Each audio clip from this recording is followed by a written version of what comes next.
வாழ்க வையகம், வாழ்க வையகம், வாழ்க வளமுடன். குரு வாழ்க, குருவே துணை. குருவின் மலரடி பொன். சிந்தனையை உடல் நலத்தை சீரமைத்து உய்வித்த குருவே வாழ்க. தியானமே யோகம், யோகமே ஞானம். தமிழ் ஆனந்த யோகம் வாழ்க வளமுடன். மெய்யன்பர்களே, இன்றைய சிந்தனை தலைப்பு சஞ்சித கர்மம், அதை தூய்மை செய்வது எப்படி? இந்த சிந்தனையை கொடுத்த கமலவணி அம்மா அவர்களுக்கு நன்றி. அதாவது நாம் தூய்மை செய்ய வேண்டிய கர்ம வினைகள் 2. ஒன்று சஞ்சித கர்மம், இன்னொன்று பிராரப்த கர்மம். பிராரப்த கர்மம் 100% நம்முடையது, நாம் செய்தது, நாம் பிறந்த பிறகு செய்தது. சஞ்சித கர்மம் என்பது வழி வழியாக வந்த ஒரு பெரிய மூட்டை. அதை பெரிய மூட்டை என்று சொல்வார்கள், பெரிய முடிச்சு என்று சொல்வார்கள். சித்தர்கள் அதை முடிச்சு என்று சொல்வார்கள். அதாவது ஆஹ், முன்னை வினையை பிடித்து பிசைவர் பின்னை வினையை, அந்த அந்த மாதிரி ஏதோ ஒரு சித்தர்கள் பாடலாம் வரும். அது முடிச்சு என்று அதை சொல்வார். இப்போ இன்றைய தலைப்பு சஞ்சீத கர்மத்தை போக்குவது எப்படி என்று. அதுல அவங்க முதல்ல ஆரம்பிக்கும் பொழுது ஒரு 2 ஒரு தத்துவங்களை சொன்னாங்க. என்னன்னா, இந்த வர்மா வைத்திய முறையும் இந்த மந்திர உச்சாடனங்களும் அது இந்த சஞ்சித கர்ம வினையை போக்குவதற்கு உதவும் என்று சொன்னாங்க. இப்போ எல்லாருக்கும் அந்த இடத்துல ஒரு சந்தேகம் வரும். இது என்ன? இது ஒரு நோயை போக்குறதுக்காகத்தானே வர்மா செய்கிறோம். சரி, மந்திரங்கள் சொல்றாங்களே கோயில்ல போய், இதெல்லாம் கர்ம வினையை போக்குறதுக்காக சொல்றாங்க அப்படின்னு, அதுல மந்திரங்கள் சொல்லி ஏதாவது அது நடக்கணும், இது நடக்கணும் அப்படிங்கிறதுக்காக உடனே என்ன பண்றாங்க? யாகம் நடத்துறாங்க. வீட்டுல மந்திரங்கள் சொல்லி யாகம் நடத்துறதெல்லாம் எதுக்கு நடத்துறாங்க அப்படின்னா, வீட்டுல அது சரியில்லை, இது சரியில்லை. அப்ப இது சரியில்லை, அதை போக்குறதுக்காக நடத்துறோம். அப்ப அந்த கர்ம வினை நீக்குவதற்காகன்னு சொல்றோம். சரி. இன்னும் சில பேர் என்ன செய்றாங்கன்னா, இந்த யாகமெல்லாம் செஞ்சா அது கிடைக்கும், இது கிடைக்கும் அப்படின்னு செய்யக்கூடியவர்கள் இப்பொழுது அதிகமாகி விட்டார்கள். சரி, இப்ப நமக்கு வேதாத்திரிய தத்துவம் தெரிந்தவர்களுக்கு ஒரு சந்தேகம் வரும். இப்படி மந்திரம் சொன்னா கர்ம வினை போயிருமா? அப்படின்னு தோணும். இந்த மந்திரம் யார் சொன்னா? அப்படின்னு இருக்கு. இன்னைக்கு ஒரு யாகம் பண்ணி வைக்கணும் அப்படி சொன்னோம்னா 20,000, 10,000, 30,000 அந்த அளவுக்கு போயிடுச்சு. அதெல்லாம் இன்னும் பெரிய பெரிய சிட்டிஸ்ல எல்லாம் பார்த்தோம்னா 40,000, 50,000 குடுத்தெல்லாம் பண்ணக்கூடிய அளவுக்கு போயிடுச்சு. இப்ப இது யார் மந்திரம் சொல்றா? அந்த பணம் வாங்கினவர் மந்திரம் சொல்றாரு. இவரு என்ன சொல்றாரு? அந்த மந்திரத்த கவனிக்க கூட இல்ல. அவர் மந்திரம் சொன்னா இது சரியாயிருமா? இல்ல நம்ம தான் சொல்லணுமா? அப்படின்னு முதல்ல ஒரு கேள்வி வருது. சரி. இப்ப இவங்க சொல்ற மந்திர உச்சாடனம்ங்கிறது நம்ம சொல்றத தான் இவங்க சொல்றாங்க. நாம சொல்லணும். சரி. சரி, நம்ம மந்திரம் சொன்னோம்னா, நம்ம கர்ம வினை போயிருமா? அப்படின்னு ஒரு கேள்வி வரும். அப்ப வர்மா பாயிண்ட் பண்ணோம்னா, வர்மம் நோயை போக்குது.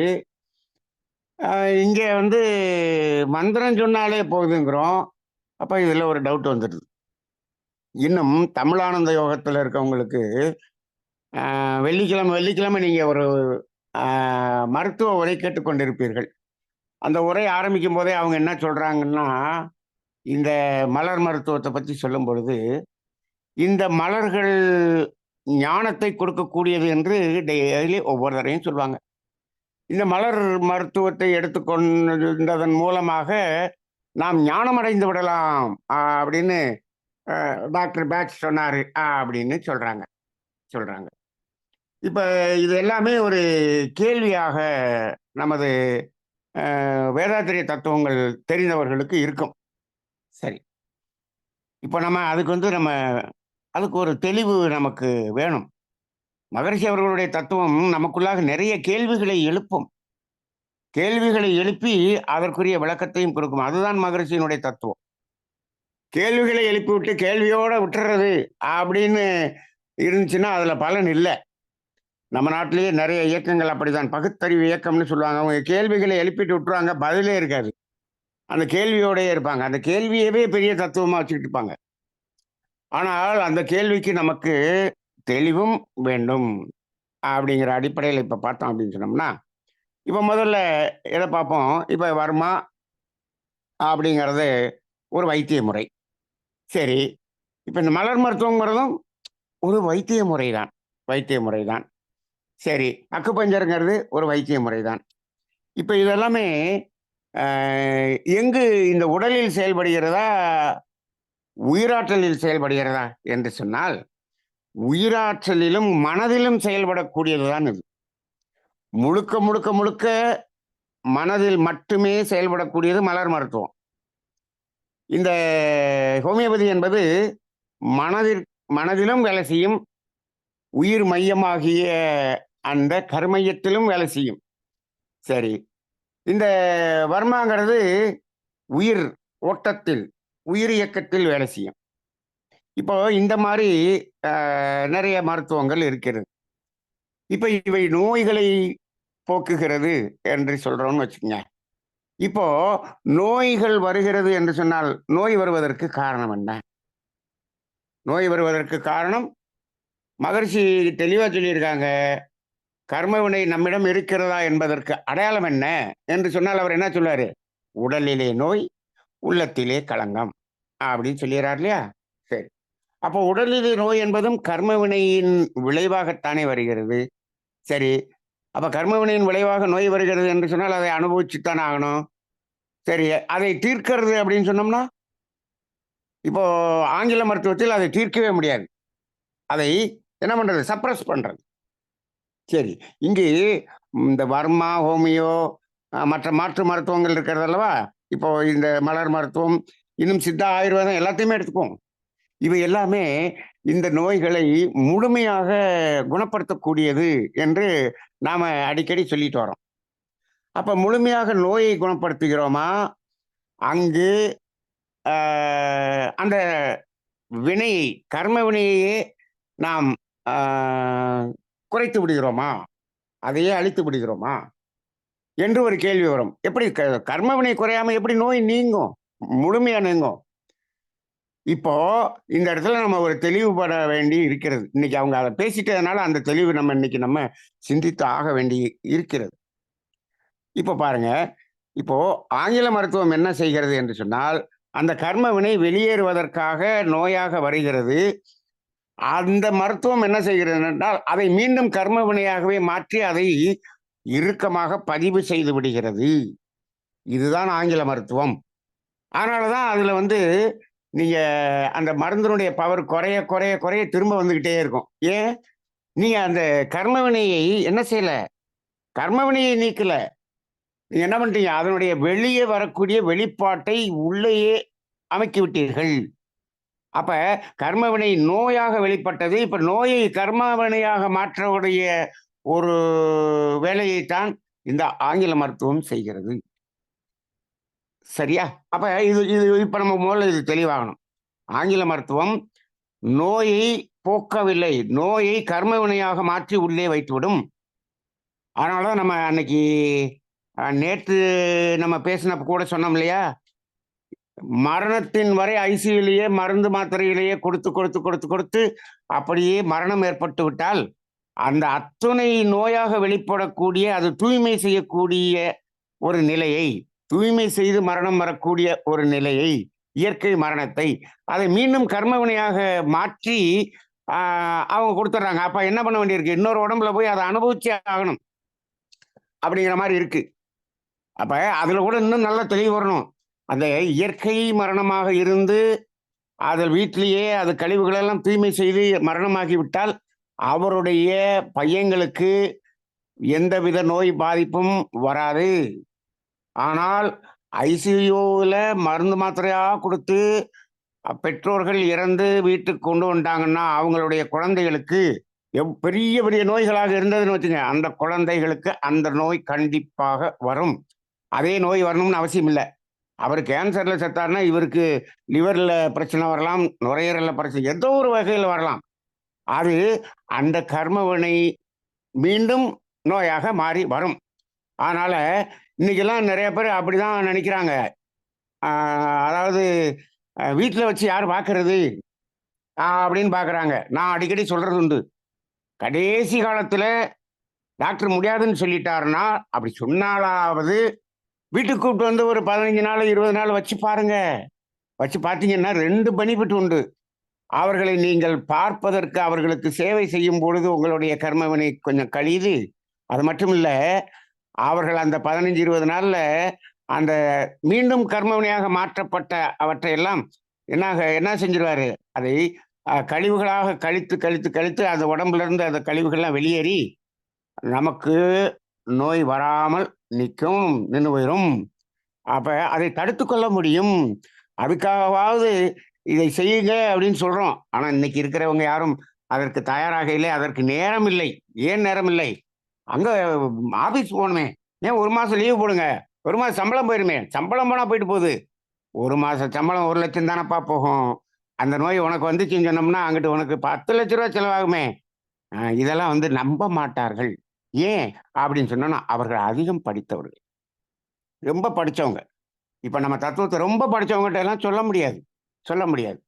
இப்போ அதாவது ரொம்ப படிச்சவங்ககிட்ட தத்துவத்த ரொம்பவும் உண்மையா சொல்ல முடியாது. அப்ப அவர்கள் கேட்க மாட்டார்கள், கேட்க மாட்டார்கள். சரி. இப்போ நமக்கு இப்ப அது இருக்கட்டும் ஒரு பக்கம். இப்ப இந்த இடத்துல, இப்ப மாற்று மருத்துவத்துல நோயும் சரியாகிறது. சரி. அந்த வினை எப்படி போகும்? நோய் முழுமையாக குணமாகிறதுன்னா மீண்டும் வரலையே! மீண்டும் வரலையே! அப்ப என்னாச்சு? அந்த கர்ம வினை தீர்ந்துருச்சுன்னு தான அர்த்தம். இப்ப நான் 1991 ஆஸ்துமா பேஷண்டா இருந்தேன். அதிலேயே இருந்து கொஞ்ச நாள் கழிச்சு நான் என்ன பண்ணேன், ஏதோ ஒரு பல வகையில் முயற்சி செய்து ஆஸ்துமாலருந்து வெளிய வந்தேன். இப்ப சளி, இருமல் கூட இல்லாத அளவுக்கு மாற்றினேன் உடம்பை. கிட்டத்தட்ட மாற்றி எவ்வளவு காலம் ஆகிவிட்டது என்று சொன்னால் 30 வருடம் ஆகிவிட்டது. 30 வருடமாக சளி, இருமல் எல்லாம் மீண்டும் அந்த ஆஸ்துமா வரவே இல்லாமல் 30 வருடமாக நான் இருந்து கொண்டிருக்கிறேனே! இது சாத்தியமா என்று அலோபதி டாக்டர்ட்ட கேட்டா, சாத்தியமே இல்லை என்று சொல்லுகிறார். அது எப்போ சாத்தியம் என்று சொன்னால், அந்த ஆஸ்மா என்ற ஒன்று வெளியே வருகிறதே நோயாக, அந்த கர்ம வினையை நீக்கிவிட்டால் அது மீண்டும் ஆஸ்மாவா வராது. அப்ப எந்த நோயை வேணாலும் அந்த கர்ம வினையோடு சேர்த்து அழித்து விட்டால் அது அந்த நோயை குணப்படுத்த முடியும். முடியும். அது ஆஸ்மா மட்டுமில்ல. அது எவ்வளவு பெரிய நோயாக இருந்தாலும் அதை சரி செய்ய முடியும். சரி. அப்ப இப்ப இந்த வர்மா, ஹோமியோ, இந்த மலர் மருந்து இதெல்லாம் என்ன பண்ணுது? அப்படின்னு பார்த்தா, இது என்ன செய்கிறது? அது உயிரிலே வேலை செய்கிறது, மனதிலே வேலை செய்கிறது. அப்ப அதத்தான் அவங்க கிளீனா சொன்னாங்க. சமநிலை செய்கிறது என்று சொன்னார்கள். இது எல்லாமே சமநிலைப்படுத்துறது தான். அக்குபஞ்சர், மலர் மருத்துவம், அந்த வர்மா மருத்துவம் எல்லாமே சமநிலை செய்யக்கூடிய மருத்துவம் தான். சமநிலை செய்கிறது என்று சொன்னால் என்ன சமநிலை? மனதை சமநிலை செய்கிறது. மனதில் செயல் மாற்றத்தை செய்து விடுகிறது. அப்ப செயல் மாற்றத்தை செய்து விடுகிறப்ப என்ன ஆயிருது? நீங்க இந்த மாற்று மருத்துவத்தின் மூலமாக ஒருவர் ஒரு நோயிலிருந்து குணமடைந்திருந்தால், அவரது கர்ம வினை அங்க குறைந்திருக்கிறது. சரி, இது எப்படிங்க? இப்போ அந்த கர்ம வினை விளைவு வந்தா தானே குறையும். விளைவு வராமல் எப்படி குறையும்?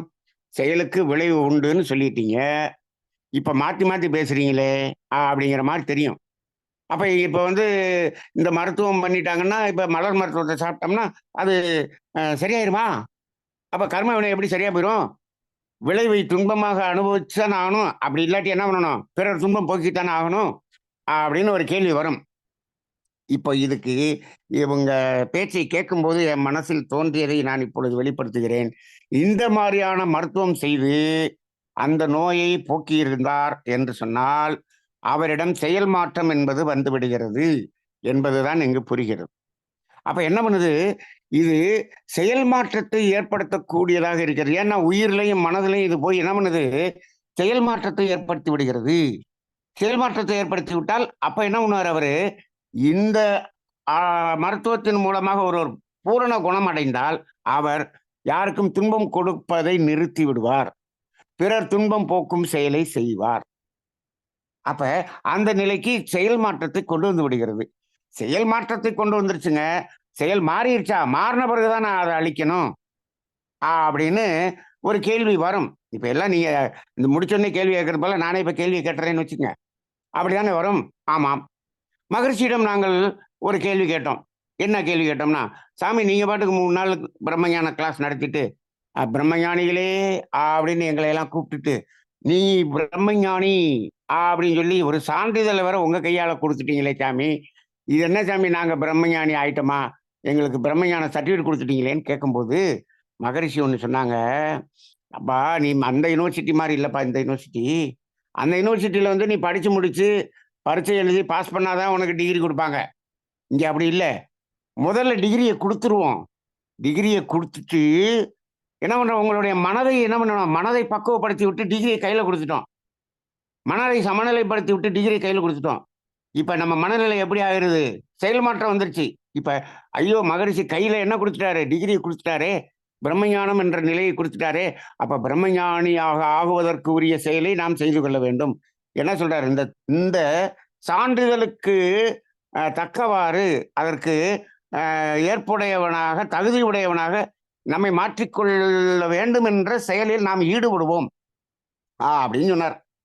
இப்ப இங்க அதுதான் நடக்கிற மாரி தெரியுது. இறைவனே என்ன பண்றாரு முதல்ல, நீங்க இந்த மாற்று மருத்துவத்தின் மூலமாக நம்ம செய்றோம்னு வச்சுக்கங்க, மனதை சமநிலைப்படுத்தி விட்டு, இனிமேல் இவருடைய செயல் எப்படி இருக்கும்? துன்பம் தரக்கூடிய செயலை செய்ய மாட்டார். துன்பம் போக்கும் செயலை செய்வார். அப்ப என்ன ஆகுது? ரைட்டு. அப்ப அந்த கான்ஃபிடென்ட் அந்த இயற்கைக்கு வந்த உடனே, அது என்ன பண்ணுது? அந்த நோயாக வரக்கூடிய அந்த கர்ம வினையவே மேலேயே அழிச்சிருது. அந்த நோய் மீண்டும் வராது. அப்ப இதை நான் சிந்தித்து பார்க்கிறேன். இப்படித்தானே இருக்க முடியும் என்று சிந்தித்து பார்க்கிறேன். எனக்கு தெரிஞ்ச ஆன்ஸர சொல்லிட்டேன். வேற ஏதாவது ஆன்ஸர் இருந்தா நீங்க சொல்லுங்க. இது ஏன் இத நானு நேற்றே கமலவேணி அம்மாவுடைய ஸ்பீச்ச நான் கேட்டுட்டேன். அவங்க இங்க அ ரெக்கார்டிங்ல போட்டிருந்ததுனால, நானு ரெக்கார்டிங்ல அவங்க ஐயா ஏத்தியிருந்தார். அதனால கேட்டுட்டேன். கேட்கும்போதே நான் சிந்தித்து பார்த்தேன். அப்ப நான் பார்க்கிறேன், இந்த ஆஸ்மா நோயிலிருந்து 100% நான் வெளிய வந்த பிறகு, நான் என்னுடைய மனம் யாருக்காவது துன்பம் கொடுக்கக்கூடிய ஏதாவது செயலை செய்ததா? அப்படி மனம் வந்ததா? அப்படின்னு அப்புறம் பார்க்கிறேன். ஆனா நான் ஆஸ்மால இருக்கும்போது நெறைய துன்பம் கொடுக்கும் செயலை செய்திருக்கிறேன் செய்திருக்கிறேன்.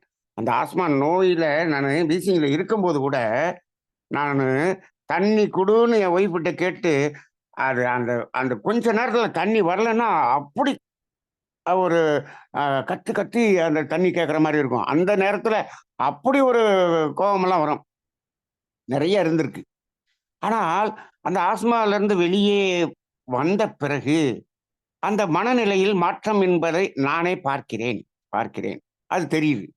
அப்ப இப்ப கூட எனக்கு என்ன சொன்னேன்னா, தமிழானந்த யோகத்துல இப்ப நம்ம வந்து உறுப்பினர்களை சேர்க்கணும் அப்படின்னு சொன்னோம்னா, இந்த மாற்று மருத்துவத்தில் நோயை குணப்படுத்தியவர்கள் இருந்தார்கள் என்றால், அவர்களை நேரடியாக நம்ம தமிழானந்த யோகத்துல அறங்காவலரா சேர்த்தலாமா அப்படின்னு தோணுது. ஏன்? அவங்களுக்கு மனதின் சமநிலை வந்திருக்கும் அப்படின்னு தோணுது. அப்ப இனிமேல் நான் கூட ஒண்ணு செய்யலாம்.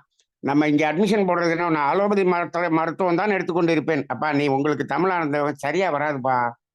நீ மாற்று மருத்துவத்தில் நாங்கள் மருத்துவம் செய்து கொண்டிருக்கோம். நீ தான்ப்பா சரியான ஆளு. அப்படின்னு கூட சொல்லலாம்னு கூட தோணுது. அப்ப இந்த மருத்துவம் அங்கு போய் கருமையத்திலேயே ஒரு மாற்றத்தை ஏற்படுத்திவிட்டு, ஒரு கான்ஃபிடென்ட்ட குடுத்துட்டு, நீ அந்த கர்ம வினையை அழித்து விடுங்கள்.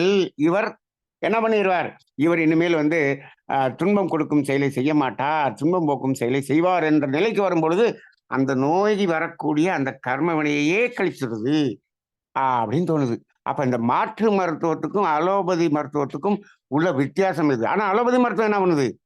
கர்ம வினை நோயாக வருகிறது. அந்த நோயை மீண்டும் கர்ம வினையாக அதே இடத்துல திரும்பவும் கொண்டு போய் அங்கேயே அமுக்கி வச்சிருது. இதத்தான் சப்ரஸ் பண்ணுதுன்னு சொல்லிட்டு. சரி. இதுல இன்னொன்னு பாருங்க. இந்த மாற்று மருத்துவத்துல நீங்க உடனடியாக என்ன பண்ணாது? அந்த நோய் உடனடியா குணமாகாது.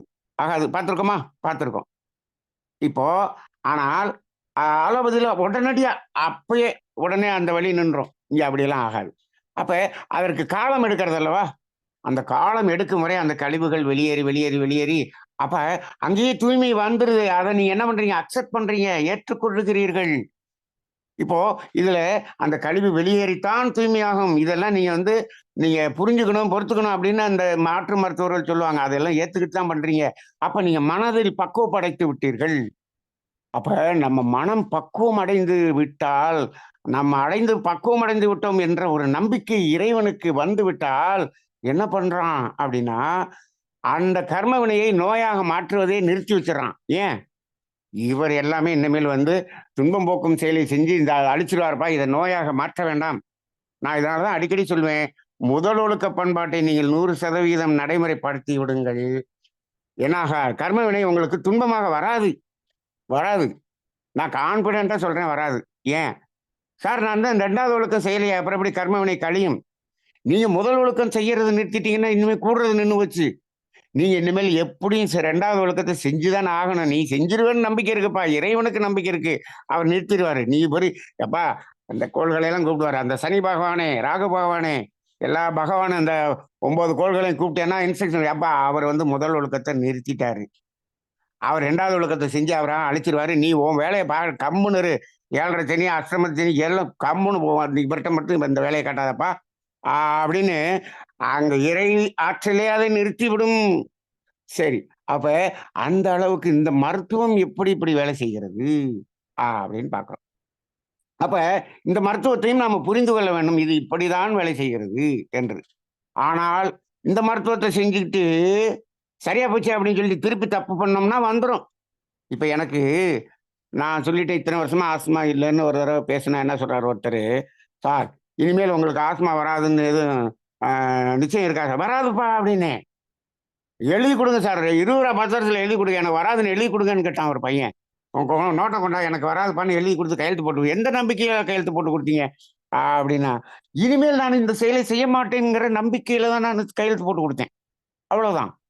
அப்ப இந்த மருத்துவம் நமது மனதை, உயிராற்றலை சமநிலை செய்து விடுகிறது. இந்த பாயிண்ட்ட அவங்க அ இன்னைக்கு ஸ்பீச்ல கரெக்ட்டா சொன்னாங்க. அதை நான் விளக்க வேண்டியதாக இருந்தது. சரி.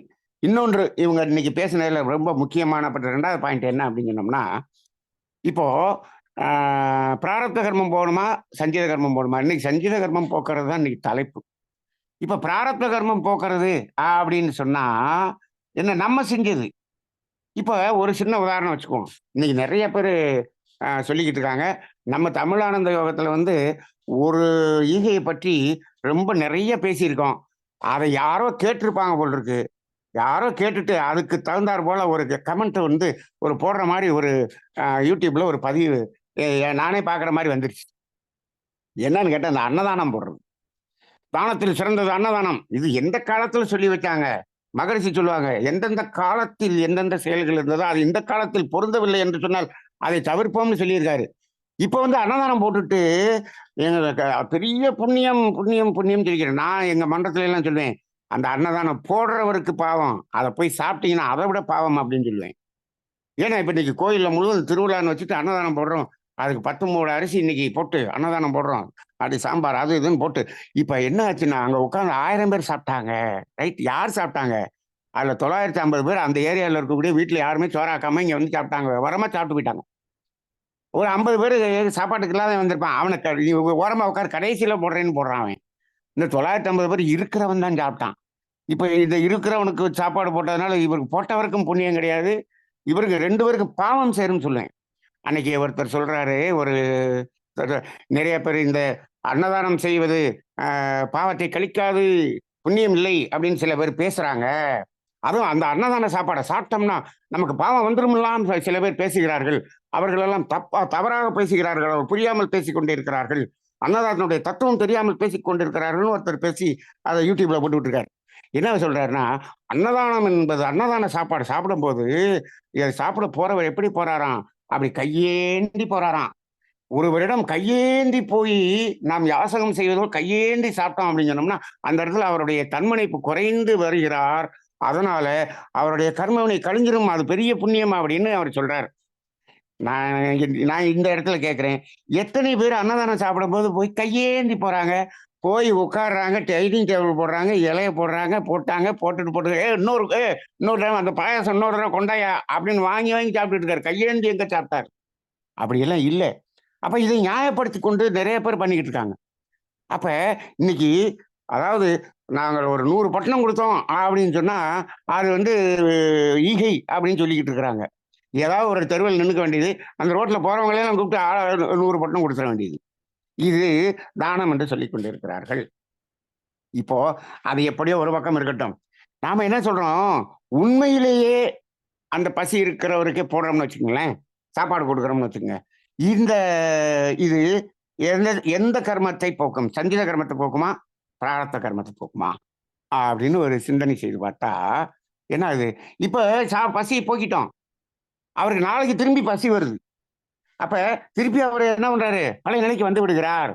அப்ப என்ன ஆகுது? நிலையாக அது போக்கல. அது வந்து என்ன உங்களுக்கு அப்படி உண்மையாக அந்த பசியில் இருப்பவருக்கு அன்னதானம் பண்ணாலே, அது என்னாகும்? பிராரப்த கர்மத்தை தான் போக்கும். அதே சமயத்துல இயேசு என்ன சொல்றார்? பசித்தவனுக்கு மீன் குடுப்பதை விட மீன் பிடிக்க கற்றுக் கொடுன்னு சொன்னார். ஏன் இப்ப அதை கற்றுக் கொடுத்து விட்டீர்கள்ன்னு சொன்னா, அவன் வாழ்நாள் முழுவதும் என்ன பண்றான்? அதை வைத்து அவன் தேவையை பூர்த்தி செய்து கொள்கிறான். அப்ப என்ன ஆகுது? டெய்லி நெனச்சு நெனச்சு பார்ப்பான். அதுக்கு தான் இவங்க ஒரு ஒரு உதாரணம்னு சொன்னாங்க. அந்த ஒரு ஹேண்டிகேப்டுக்கு அந்த உதவி செஞ்ச உதாரணம். அப்படி இருக்கும் பொழுது, அது திரும்ப திரும்ப திரும்ப நினைத்து பார்க்கக்கூடிய நிலைக்கு அது அந்த துன்பம் போக்கும் செயல் வந்துச்சுன்னு சொன்னா, அதுதான் சஞ்சித கர்மத்தை போக்குமே தவிர, நீங்க வெறும் சாப்பாடு மட்டும் குடுத்தீங்கன்னா, அது பிராரப்த கர்மத்த தான் போக்கும். சஞ்சித கர்மத்தை போக்காது. சஞ்சித கர்மம் எப்படி போகும் என்று சொன்னால், நாம் செய்யக்கூடிய உதவி எப்பொழுதும் நினைத்து பார்த்துக் கொண்டே இருக்கக்கூடிய ஒரு உதவியாக இருக்கும். அதனால தான் கல்வி என்பதை ஒரு பெரிய சிறந்த ஒரு தானம் என்று சொன்னார்கள். மருத்துவம் என்பது சிறந்த தானம் என்று சொன்னார்கள். ஆனால் இன்றைக்கு கல்வியும், மருத்துவமும் விற்பனையாக மாற்றிக்கொண்ட நிலை இருக்கிறது.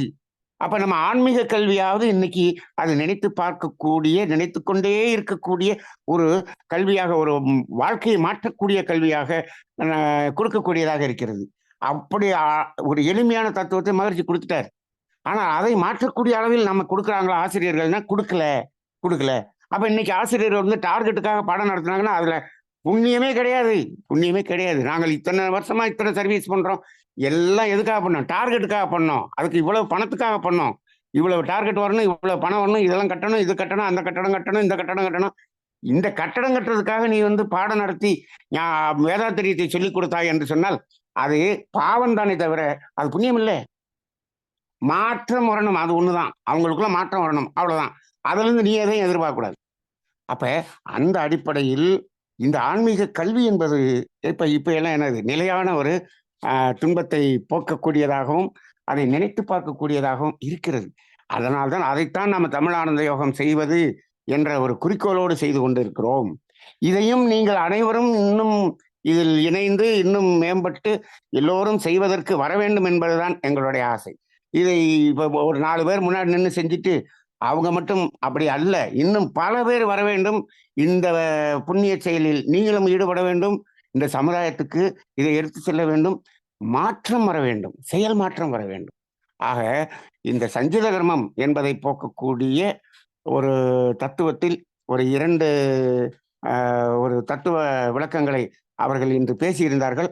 ரொம்ப வித்தியாசமான ஒரு சிந்தனையாக இருந்தது. மீண்டும் கமலவணி அம்மா அவர்களை வாழ்த்தி நிறைவு செய்து கொள்வோம். வாழ்க வையகம், வாழ்க வையகம், வாழ்க வளமுடன்.